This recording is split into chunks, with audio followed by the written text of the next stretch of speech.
কেমন আছেন সবাই? আশা করি প্রত্যেক অনেক ভালো আছেন। তো আজকে আমরা দেখব হচ্ছে ইএমআই ক্যালকুলেশন। তো চলুন সরাসরি আমরা এক্সেলে চলে যাই। তো প্রথমে আমরা লিখব হচ্ছে ইএমআই ক্যালকুলেশন। এরপরে হচ্ছে আমরা দিব ব্রাউয়ার নেম।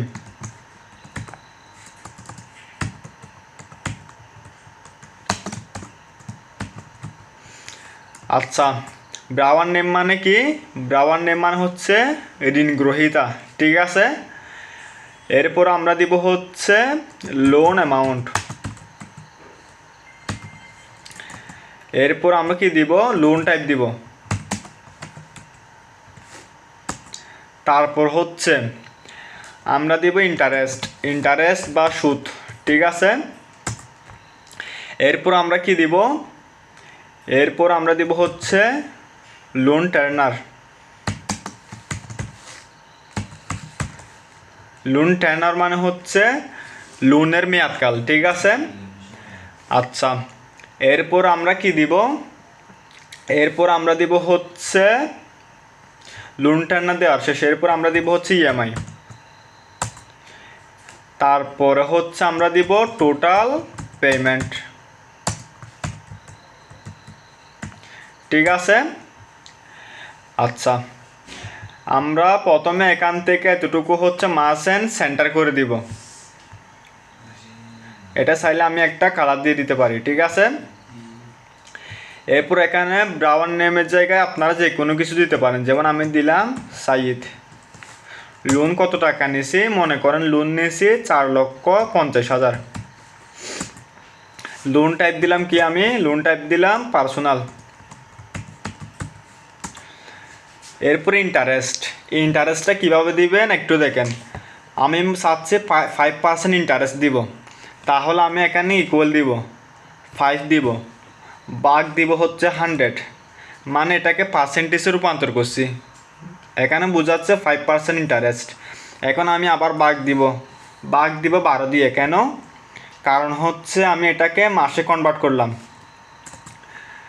আচ্ছা, এবার হচ্ছে আমি লোনটা নিছি মনে করেন 2 বছরের জন্য, তাহলে আমরা কি করব? ইকুয়াল 2-এর সাথে গুণ দিব হচ্ছে 12, তাহলে আমাকে কয়টা কিস্তি দিতে হবে? 24টা কিস্তি দিতে হবে। এবার হচ্ছে ইএমআইটা বের করার জন্য একটা সূত্র আছে, এটা আপনারা খাতায় লিখে রাখবেন, ঠিক আছে। তো এখানে হচ্ছে আমরা লোন অ্যামাউন্টের সাথে গুণ করব। কি গুণ করব? আমরা ইন্টারেস্টটা গুণ করব। এরপর হচ্ছে আমরা আবার গুণ দিব। এরপর ব্র্যাকেট দিব 1+1+ দেওয়ার পর আমরা আবার ইন্টারেস্টটা দিয়ে দিব, ঠিক আছে। এরপর আমরা পাওয়ার দেওয়ার জন্য আমরা ইউজ করি কি? শিফট 6 দেওয়ার পর আমাদের পাওয়ার দেব হচ্ছে লোন টেনার যেটা আছে মেয়াদকাল, সেটা আমরা এখানে সিলেক্ট করে দিব, ঠিক আছে। এরপর আমরা সবগুলোকে ডিভাইড করব কি দিয়ে? 1+ তারপর হচ্ছে ইন্টারেস্ট। এটার পাওয়ার হবে কি আমাদের? এটার পাওয়ার হবে হচ্ছে আমাদের লোন টেনার বা মেয়াদকাল এটা। এরপর হচ্ছে আমরা মাইনাস দিব হচ্ছে 1, তারপর ব্র্যাকেট ক্লোজ করে ইন্টার। এটাই হচ্ছে আমাদের কি? এটাই হচ্ছে আমাদের ইএমআই। এখন হচ্ছে টোটাল পেমেন্ট। আমি লোন নিচ্ছি 4,50,000 টাকা, তো এখানে সুদ এসে হয়তো আরও বাড়তে পারে, তো কত বাড়বে সেটা আমরা দেখব। তো টোটাল পেমেন্টটা দেখার জন্য আমরা ইকুয়াল এই যে ইএমআই এর সাথে গুণ দিব হচ্ছে কি? লোন টেনার, এটা মানে কয়বার কিস্তি দিতে হবে এটা। আমাদের প্রতি মাসে কিস্তি দিতে হবে 19,742 টাকা। তাহলে দেখি কত টাকা আসে? 4,50,000 টাকার উপরেই আসবে, ঠিক আছে। 4,73,811 টাকা। এটা হচ্ছে আমাদের টোটাল পেমেন্ট।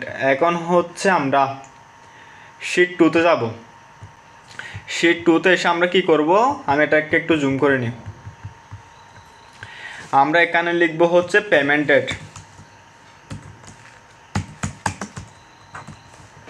তারপর দেব হচ্ছে কি? আমরা ইএমআই। তারপর হচ্ছে আমরা কি করব? তারপর দেব হচ্ছে আমরা ইন্টারেস্ট। ঠিক আছে। এরপর আমরা দেব প্রিন্সিপাল পেইড, তারপর দেব হচ্ছে আমরা কি আউটস্ট্যান্ডিং ব্যালেন্স।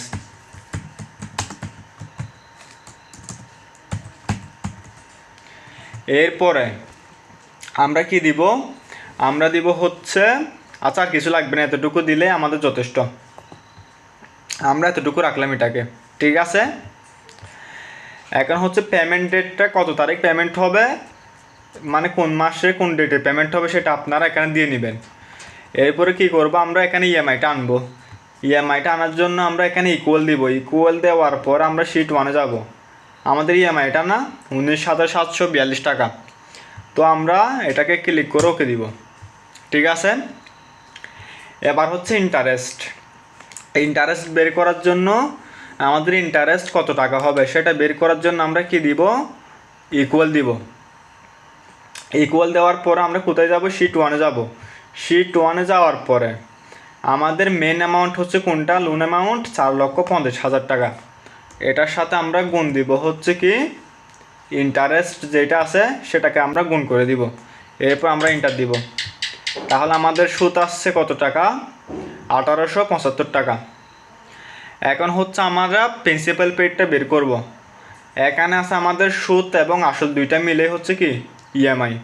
এখন ইন্টারেস্ট হচ্ছে 1,875 টাকা, তাহলে প্রিন্সিপাল কীভাবে বের হবে, প্রিন্সিপাল পেইডটা আসলটা বের করার জন্য আমরা ইএমআই থেকে মাইনাস দিব হচ্ছে ইন্টারেস্ট, তাহলে আমাদের কত টাকা প্রিন্সিপাল পেইড করছে সেটা এসে যাবে। তাহলে আমাদের মূল টাকা পেইড করছি কত টাকা, 17,867 টাকা। এবার হচ্ছে আউটস্ট্যান্ডিং ব্যালেন্স, মানে আমার আর কত টাকা বকে আছে সেটা হচ্ছে আমরা বের করব এখন। সেই জন্য আমরা ইকুয়াল দিব, ইকুয়াল দেওয়ার পরে আমরা শিট 1-এ যাব। শিট 1-এ যাওয়ার পরে আমরা কি করব, এটা থেকে মাইনাস দিব। মাইনাস কি দিব, আমরা মাইনাস দিব হচ্ছে প্রিন্সিপাল পেইড এটা, তাহলে আমার আর কত টাকা বকে আছে সেটা বের হয়ে যাবে।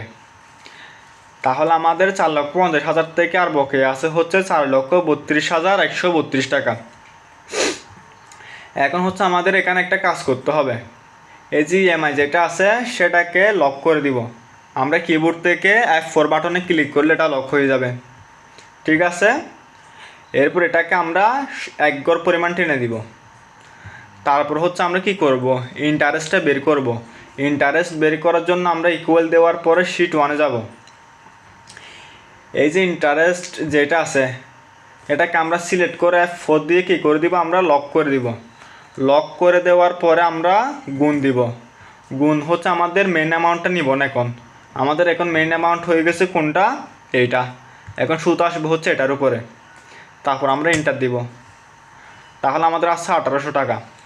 আমাদের প্রতি মাসে সুদটাও কমতে থাকবে এবং হচ্ছে কি আউটস্ট্যান্ডিং ব্যালেন্সটাও কমতে থাকবে, বাড়তে থাকবে হচ্ছে প্রিন্সিপাল পেইড। ঠিক আছে, আগে ছিল 1,875 টাকা, এরপর হয়ে গেছে 1,800 টাকা, এরপরে মাসে আরও কমে যাবে।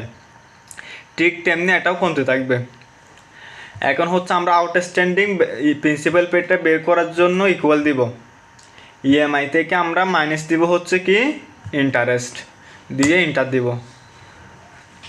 ঠিক আছে, আমরা এখন প্রিন্সিপাল পেইড করছি এ মাসে 17,941 টাকা। এখন হচ্ছে আউটস্ট্যান্ডিং ব্যালেন্স। আউটস্ট্যান্ডিং ব্যালেন্স হবে কোনটা, আমাদের আউটস্ট্যান্ডিং ব্যালেন্স হবে এটা।